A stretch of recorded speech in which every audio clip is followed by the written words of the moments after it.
lost my hearing when I was a student at the University of Georgia.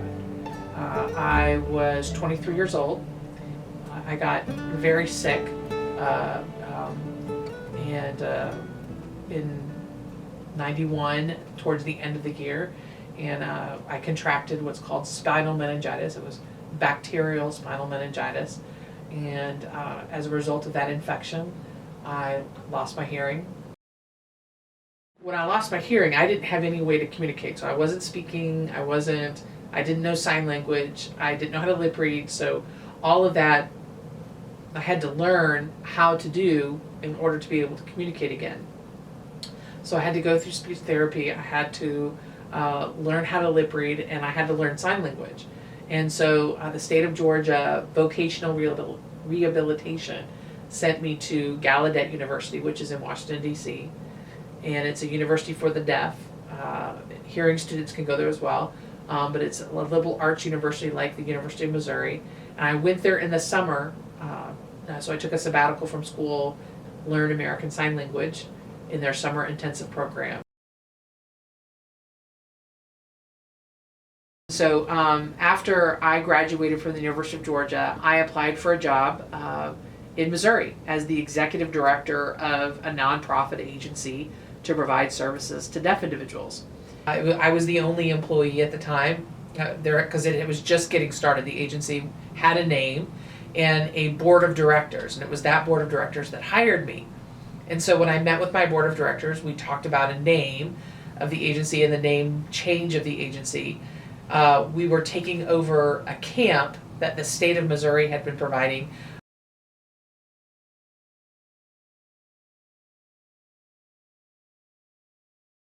It was my first or second week that I was here in Missouri, and I got contacted by a local church, and they asked me if I would come and teach a class for some of their parishioners. And it was a class of about 10 women. It was a Catholic church there in Jeff City. I had just lost my hearing like 4 years before, and here I am teaching an American Sign Language class, but I was new to the state, and I didn't have anything to do other than run the agency and be with, I guess, with my kids. Up to that point, I really had this love-hate relationship with American Sign Language because I was forced into learning the language. And so I started teaching the class, and I started seeing the love and the passion that they had for the language. As I taught them, they were excited with every single sign that I taught them, and they overwhelmed me. And I found during that time that I really had a skill that could be developed in teaching. And it was from that moment on that I started teaching.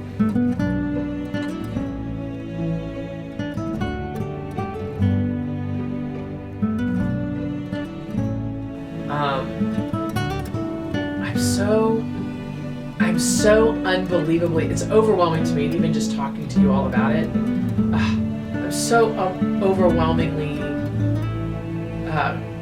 aware of how tremendously blessed I am. And it's moments like these where I'm talking with people about what it is that I do. The kids that I work with, like Monisha, and and the lives that are intertwined with mine would never have happened had I not lost my hearing. So you think about where you are today and where your life is at this very moment, and where your life will be 27 years from now. And it's overwhelming. So being deaf, greatest thing that ever happened in my life, because I get to do all of this every day.